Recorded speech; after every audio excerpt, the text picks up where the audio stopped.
Now the half crab by Roman Reigns. Has it locked in. Will Jordan tap out? Jordan's in the center of the ring. There's no escape from this. He might want to tap. This is a lesson right here, guys. Roman Reigns, great strategy, targeting the bad knee. If you want to roll with the big boys, this is the kind of pain you got to deal with on a weekly basis, Jason Jordan. Jordan's trying to will himself to the bottom rope, but the big dog readjusts.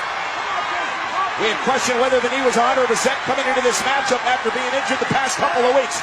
Jordan appeared to be okay, but then he hurt it going over the top rope. And now Roman Reigns has the crab locked in. Jordan trying to drag himself to a rope to force a break. See the agony on the face of Jason Jordan. Oh, wow. Great counter by Jordan. Rolling Reigns up. They catch him here. Shoulders down. Reigns almost got caught. Wow. Superman punch. Good night.